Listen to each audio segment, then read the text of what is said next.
Alam niyo ba, ayon sa pag-aaral na isinagawa ng Department of Science and Technology, Food and Nutrition Research Institute o DOST-FNRI nitong 2023, 2 kutsara ang nasasayang ng bawat Pilipino araw-araw. Kaya naman ngayong umaga, alamin po natin yung campaign na isinagawa ng Philippine Rice Research Institute na Let's Be Rice-Sponsible.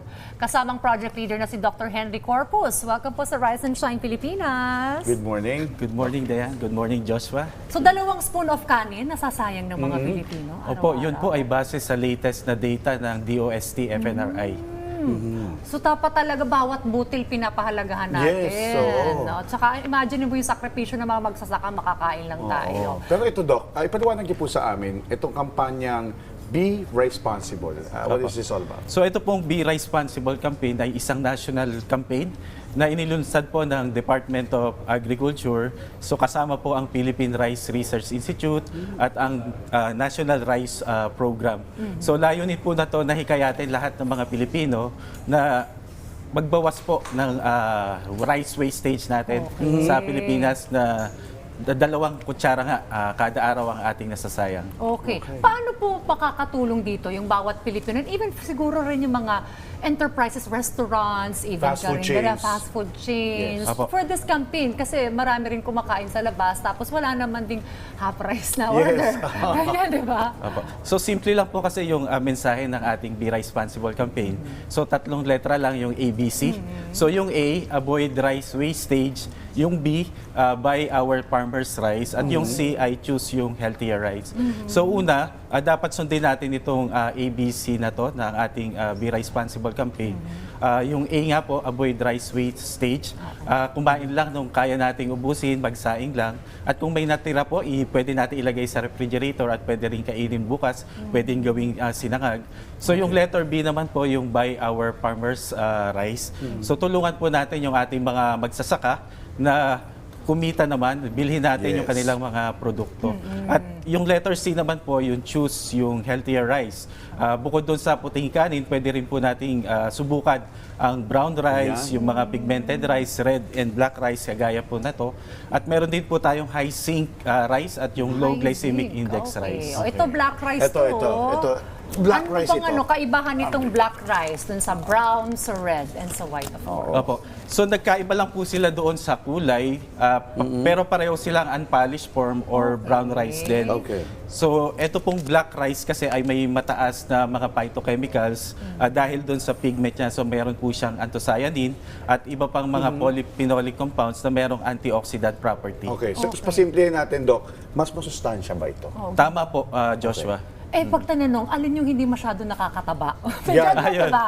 So- May ganyan, no? So meron po tayo, maganda pong kainin yung brown rice, yung unpolished form, kagaya rin itong pigmented rice. Pero meron po tayong isang bagong variety ngayon, yung low glycemic index rice. So ito po, medyo may katigasan yung kanin, kaya gradual yung pagtaas ng ating blood sugar level sa katawan. Kaya mas better po ito doon sa mga pre-diabetic at yung mga diabetic. Okay. Paano sinasaing to? Is it the same dun sa mga pagsasaing ng puting kanin? Ito po kasi ay unpolished form, so ibig sabihin nandiyan pa yung darak. So kailangan po natin ng 1:2 na rice-water ratio po. So, kasi isang kailangan niya ng mas kanin, isang tasa ng isang tasa, 2 tubig. 2 tasang tubig. Okay. Kasi kailangan niya ng mas maraming tubig. Gawa nga po na meron pa siyang darak na nagpo-protect doon sa endosperm. Okay. Ano ulit yung recommended mo pag medyo diabetic na yung tao or pre-diabetic? Anong kasing kanin po?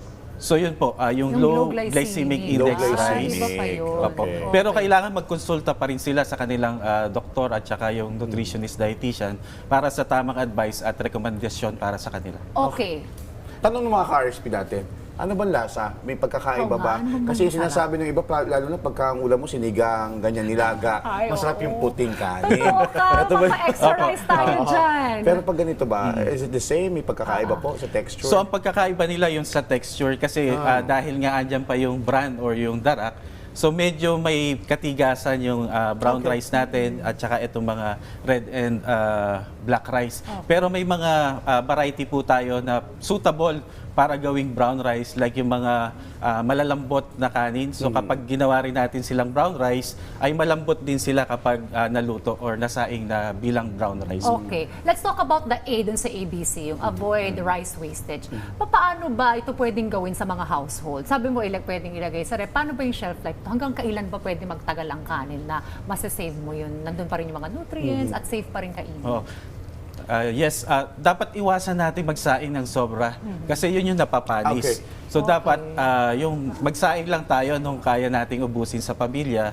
At kung meron mang matira, yun nga, pwede nating i-store kaagad sa ref para kinabukasan pwede nating gawing sinangag. Okay. So mga 2 araw lang ganyan. Tsaka dapat talaga kung ilan lang kayo sa pamilya. Minsan kasi may iniisip tayo, baka kulang yung kanin, damihan mo na yung saing. Ganyan so yun tayo yung paraan po. Pero paano yung coordination naman natin sa ibang sektor? Like, yun nga po, sa mga establishmento, sa mga fast food chains, restaurant, para maiwasan itong rice wastage. So ngayon po, meron kaming mga nilalapit sa mga local government units, yung ating half-cup rice ordinance. So nilalabi po namin sa kanila ito para lahat ng mga food establishment within their areas of responsibility ay mag-serve po ng mga half rice. Kasi karamihan, hindi naman natin nauubos yung 1 cup serving. So may option po yung ating mga consumers na umorder lang nung kaya nilang maubos. O kaya kung 2 kayo, hati na lang tayo. O kaya pwede magkaroon ng share a rice. Tama. Tapos yung iba sa ibang customer. Kung gusto ng half rice. Well, ano pa yung mga activities po ninyo and how can we support your campaign? Opo, since yung ating campaign ay everyday na, so every month po meron tayong mga pa-contest sa ating Be Responsible Facebook page. Pero ngayon po ay meron kami yung tinatawag na Be Responsible LGU Champion Award. So ito po ay open sa lahat ng mga municipality, city at mga province na sila po yung mag-a-advocate ng ating Be Responsible campaign na makatutulong po para maiwasan natin yung rice wastage, ma-promote yung healthier rice consumption.